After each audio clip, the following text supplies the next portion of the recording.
से भाजपा प्रत्याशी साध्वी निरंजन ज्योति के समर्थन में पहुंचे यूपी के डिप्टी सीएम ब्रजेश पाठक ने विपक्ष पर बड़ा हमला करते हुए कहा है कि वोट जिहाद को जनता स्वीकार नहीं करेगी। और कैसे देखती हैं अपनी जीत को लेकर, कितनी आशान्वित है?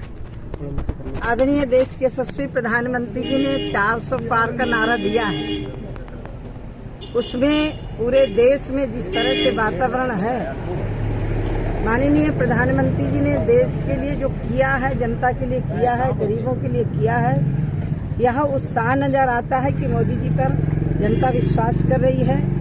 और मैं केंद्र के नेतृत्व आदरणीय प्रधानमंत्री जी सहित सबका आभार व्यक्त करती हूँ कि मुझे तिवारा यहाँ से 49 लोकसभा फतेहपुर से प्रत्याशी बनाया और फतेहपुर की जनता के ऊपर विश्वास करते हुए तो मैं आश्वस्त करती हूँ अपने नेतृत्व को कि मेरे फतेहपुर की जनता केंद्रीय और प्रदेश के नेतृत्व को निराश नहीं करेगी। और मुझे लग रहा है कि उससे ज़्यादा उत्साह जो दिखाई पड़ रहा है, अधिक मतों से 19 से भी 24 में अधिक मत दे करके जिताएंगे। विपक्ष जो है वो मुख्तार अतीक इनको सबको, आज क्योंकि मेरा मुहूर्त है पर्चा दाखिला का, तो आज मैं किसी पर कोई टीका टिप्पणी नहीं करती हूँ। हम जनता के बीच में आ रहे हैं काम के बल पर। वोट जिहाद एक टर्म से आया है, ये बहुत दुर्भाग्य है। इसमें निर्वाचन आयोग ने संज्ञान लिया है।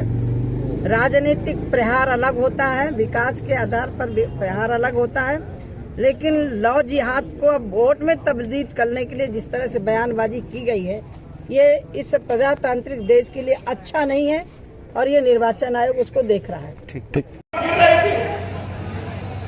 गरीबी और अमीरी में खाई पड़ रही थी, तब भारतीय जनता पार्टी को, मोदी जी को देश की जनता ने प्रचंड बहुमत के साथ अपने बलबूते सरकार बनाने का अवसर दिया था।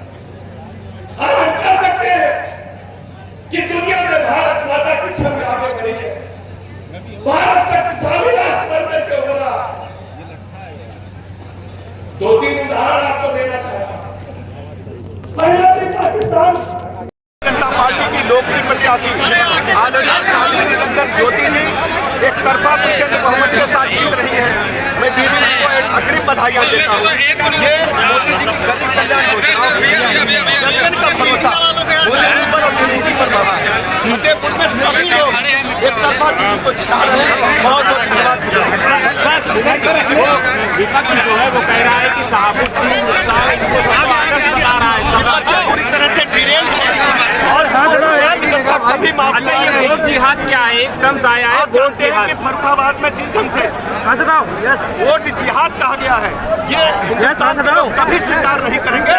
समाजवादी पार्टी के गठबंधन को इसका खामियाजा भुगतना पड़ेगा।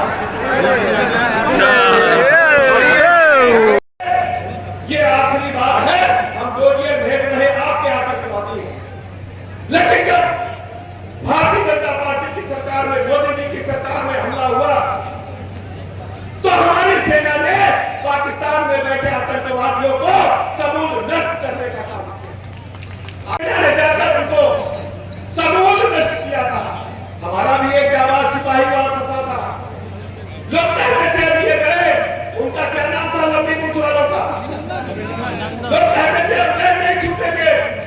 तब मोदी जी ने कहा था कि अभिनंदन सकुशल वापस चाहिए। हम लोगों ने अपनी आंख से देखा था कि नया कपड़ा पहन करके अभिनंदन को पाकिस्तान में भारत सकुशल दूसरे दिन भेजने का काम किया। कि दुनिया के पैमाने पर भारत माता की ताकत बढ़ी है। दुनिया के पैमाने पर 4 से 14 तक क्या होता था, भ्रष्टाचार के दलदल में डूबी हुई सरकारें थी। चाहे पूंजी स्पेक्ट्रम घोटाला हो, चाहे कोयला घोटाला हो, चाहे सेना के बने भवनों में घोटाला हो, चाहे दिल्ली में कॉमनवेल्थ गेम हुए थे उसमें भी घोटाला हो, कांग्रेस पार्टी के सारे मंत्री, घोटालेबाज मंत्री जेल की हवा खा रहे थे। सरकार कांग्रेस की ही थी। विकास के मामले में नंबर 1 पर लाने के लिए जी तोड़ मेहनत पिछले 10 वर्षों में। लोकसभा के इस चुनाव में